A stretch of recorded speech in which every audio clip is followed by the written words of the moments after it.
What is up, guys? In this video, I'm going to be discussing Mevo Plus setups.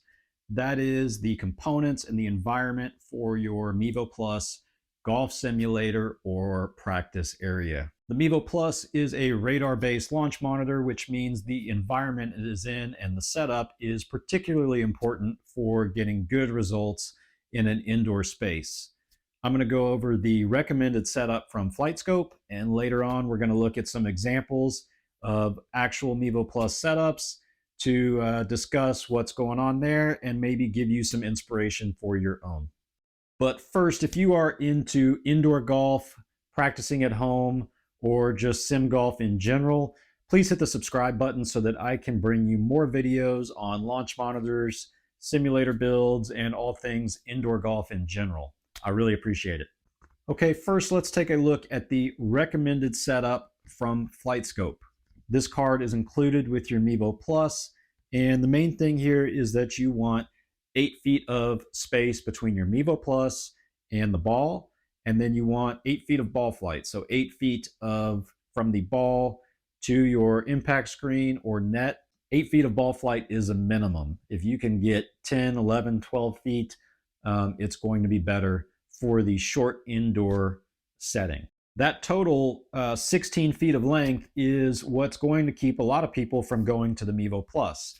If you don't have that much length, you're going to need to look at a camera-based launch monitor like the SKYTRAK or the Foresight GC3 or GCQuad or Bushnell Launch Pro, which is the same as the GC3.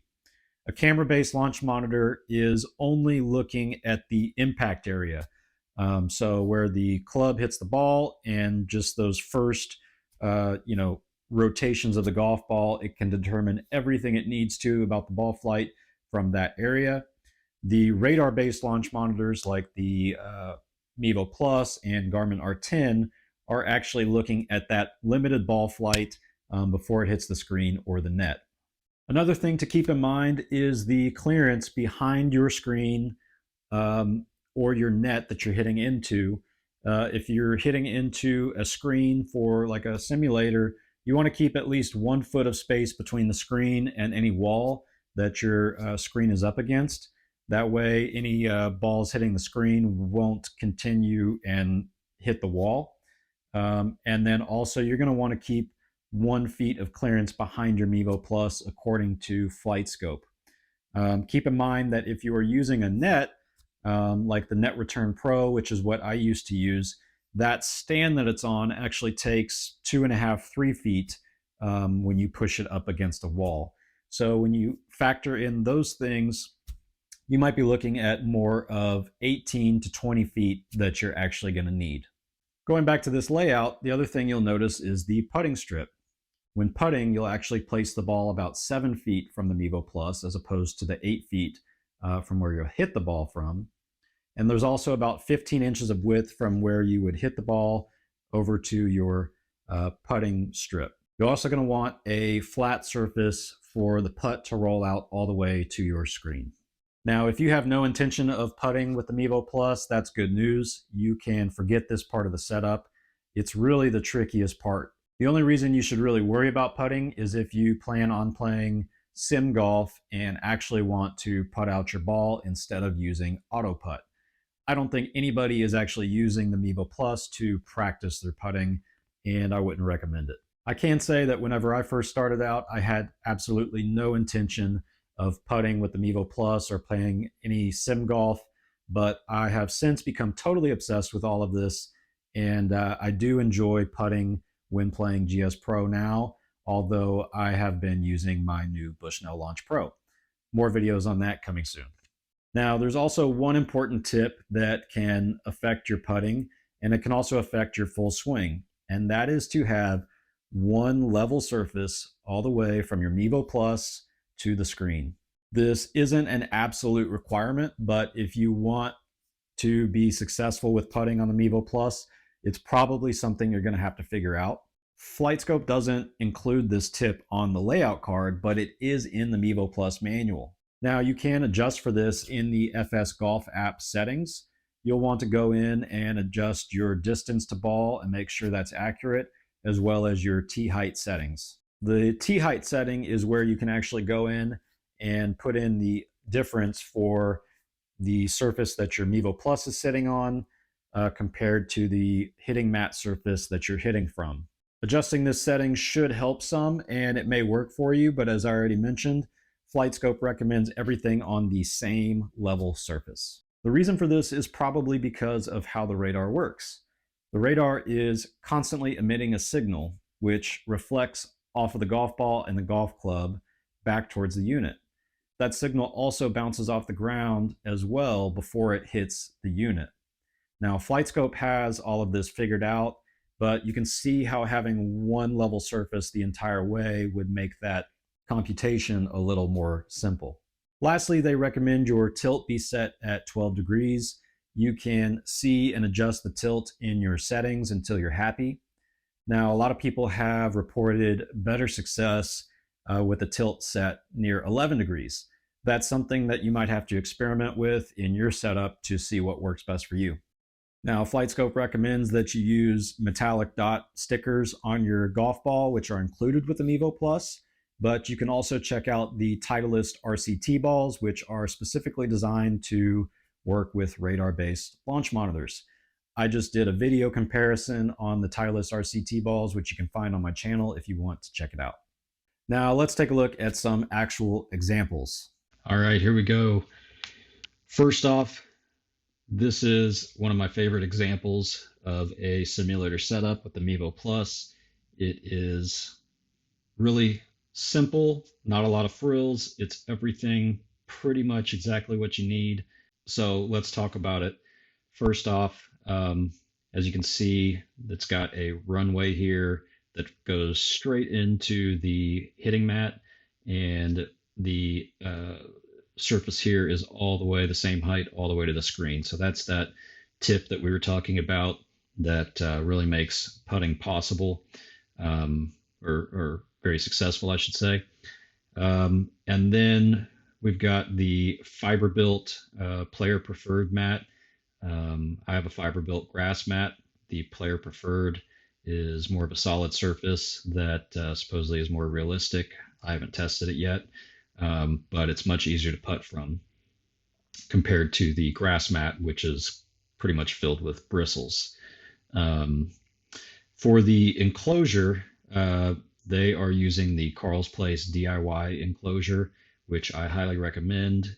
It's the same one that I use myself, and a lot of people very happy with the Carl's Place DIY enclosure. I will put links in the descriptions to a lot of this stuff so that you can check it out. I don't know the distances that this person has from here to there to the screen, but as you can see, they're in the garage and they've got plenty of space. So I'd imagine there's no issue there. And running GSPro software, also highly recommend. It's a great setup, great looking setup, very simple, very clean. Really a big fan of this one as an example of what to do.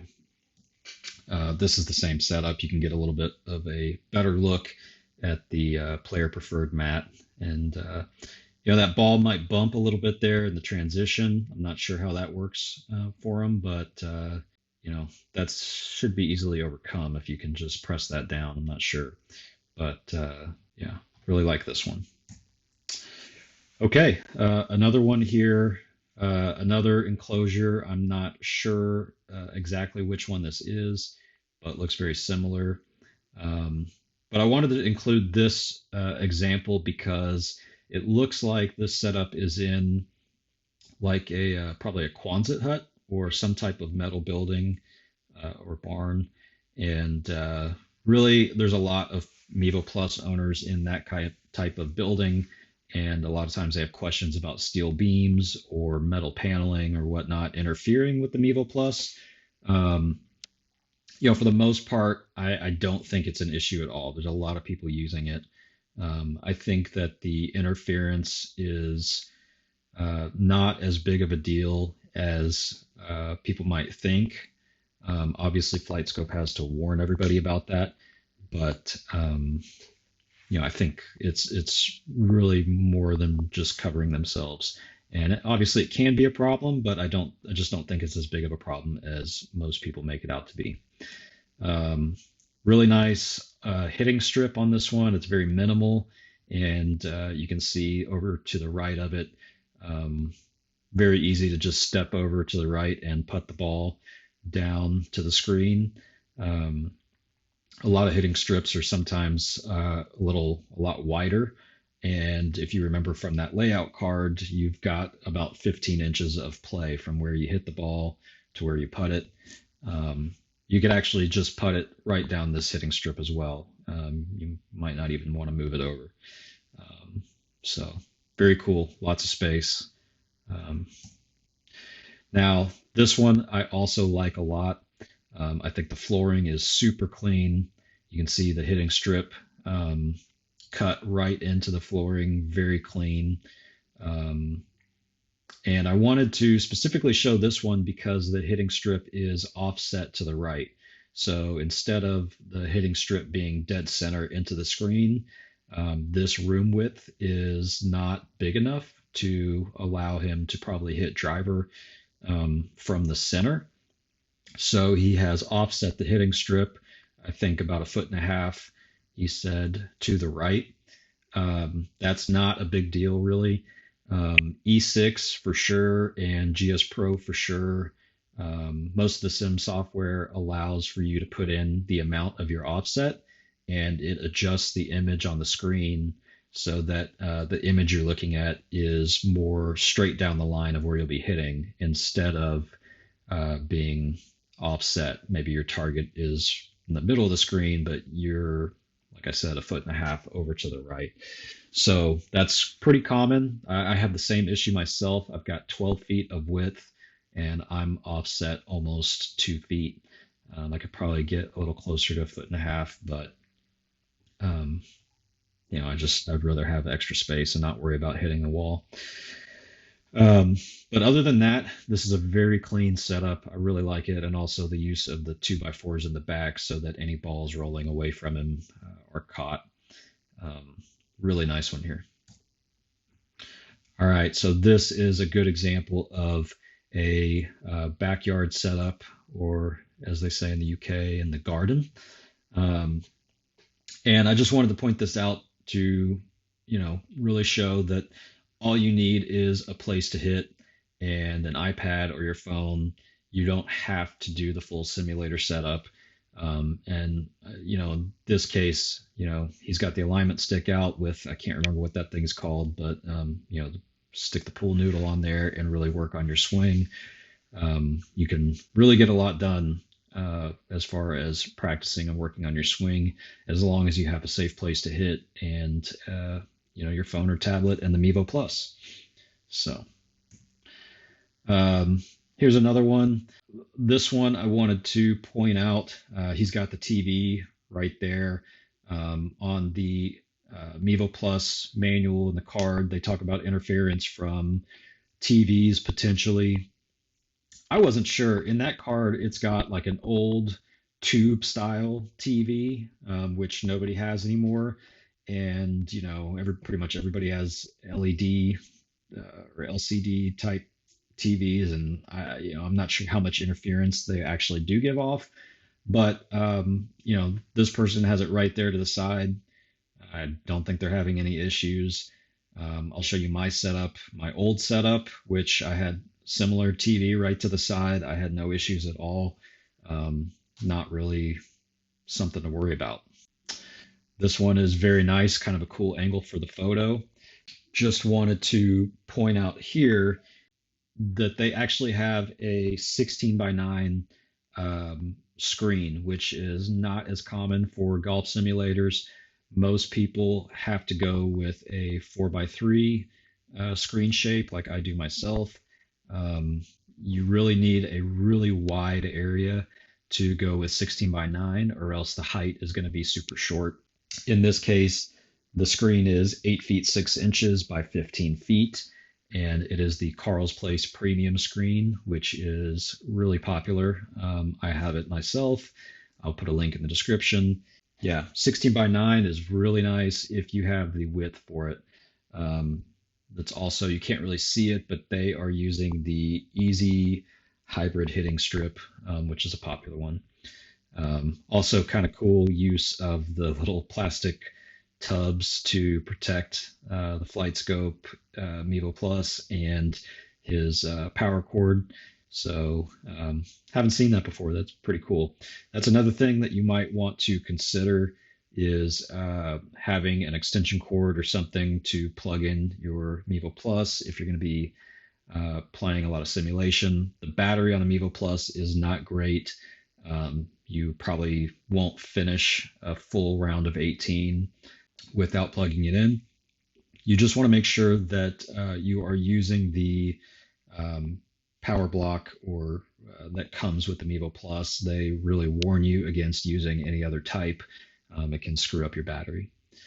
Also, you can see that they've got these really heavy duty curtains left and right, which protects their shots. So really cool one.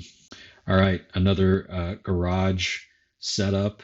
You can tell here they've got heavy duty curtains instead of like an actual enclosure.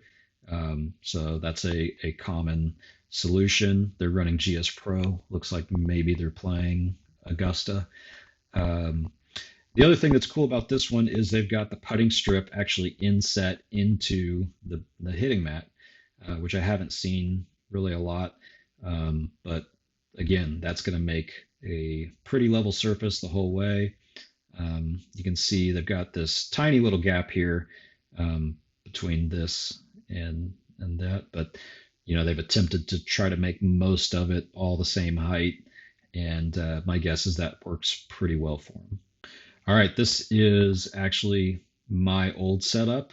Again, didn't play any sim golf like GSPro back then, but I had the Net Return Pro. I highly recommend this net. I really enjoyed hitting into it. It collects the balls really softly and ends up in a pile right there at the bottom in the same spot. I'll put a link in the description for the Net Return Pro. But yeah, lots of clutter. I'm kind of embarrassed of this photo, but I wanted to include it anyways. I've got old golf clubs. I've got a boat. This is the TV that I would connect my iPad to. If you want to connect your iPad, you just need the Lightning to HDMI adapter, which you can buy from Apple or some knockoff ones on Amazon, and you can connect to a TV or a projector for that matter. But yeah, I had no issues with interference here. I wasn't worried about one level surface too much because I'd never putted on it. And you know, everything worked fine. Just, you know, wanted to give you a very realistic example of you know, what works.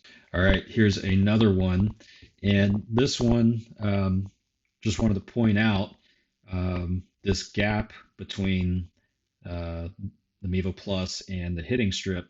So this is what Flightscope does not recommend.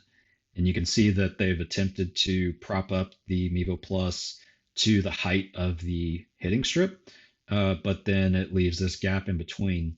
So they're probably having really not much issue. That really looks pretty thin. The hitting strip doesn't look that tall.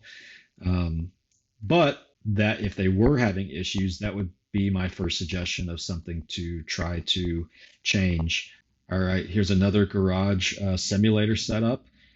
This one, I wanted to point out that the owner mentioned that they did their entire setup for under $5,000. So, you know, don't think that you absolutely have to spend over 10 grand to get your full simulator setup going. But they noted they're using a Carl's Place premium screen. Again, that's a very popular one, but the rest of the enclosure is DIY. Looks like they're used some kind of curtain or cloth to drape over end to end and over the top. And good job here using whatever this turf is to pretty much make one flat surface all the way. You can see it looks like they're running some kind of extension cord as well. Big grill off to the side. That's probably, in my opinion, not affecting any of the shots that they're hitting at all. All right, another garage simulator setup. This one looks very nice. Um, First off, they're using the Fiberbuilt. This is the grass series mat like I have with the bristles. It's the best one for injury prevention.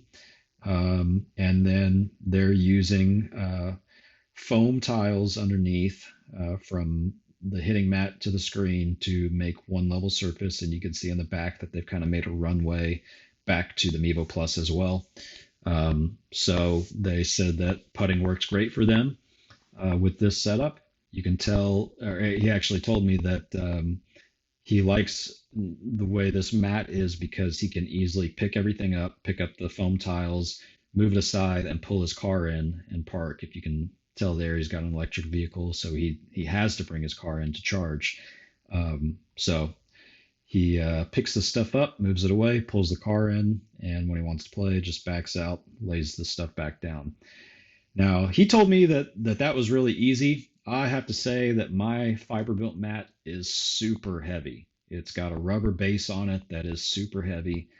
I wouldn't really want to move it around constantly, but the alternative, having a full flooring setup with turf and the hitting strip built into that, that's not something that you're going to want to take out and put down every time. So definitely works for that. And this is a very solid, well-built mat. Other thing to point out, just up at the top, a lot of people ask about heaters. So because they're in the garage and maybe they are up north or in Canada, super cold in the garage even still, and they want a heater, and they ask about interference. You can see that this one is up high and off to the side. Doesn't seem to be giving him any issues. All right, now this one is cool because the owner mentioned that they built this entire thing with everything from either Amazon or eBay, which is pretty cool. I wanted to basically point out, if you look at the bottom of the photo, the puzzle piece foam tiles, that is probably one of the most common solutions for your flooring, to have a soft flooring that you can cut into, and you can insert a hitting strip just like this, and roll your turf over the top, and it will help the golf ball from hitting the hard floor and bouncing all over the place. And it's very popular. These actually look like the exact same foam tiles that I have. So I got mine on Amazon. I will put the link in the description for these as well. But I know you can get them in 1 inch thick and 3/4 inch thick. But yeah, another cool one. All right, this is our last one. I wanted to point it out again. A very simple setup, but this is all you need. It's more than you need because you got the TV there. But again, he's got a covered patio, a net to hit into the laptop. You can see he pretty much just walks out, plugs it in, connects with HDMI to his TV, and he's running GSPro. Really cool, pretty simple. Probably takes him 5 minutes at most to walk out, set everything up, and start playing. So pretty cool. Again, he's got an extension cord out there plugged in. Pretty awesome. All right, guys, thank you so much for sticking to the end. I really want to thank everybody that submitted their photos. I really appreciate it. We wouldn't have been able to make a video like this without it. And hopefully it helped some people with their own setups. If this video was helpful to you, if you enjoyed it, please subscribe, hit the like button. It really helps. And also definitely leave a comment down below. I really enjoy the comments and the discussion that gets going down there. I could talk about this stuff all day long. So yeah, I really appreciate it. And we'll see you next time. Thanks.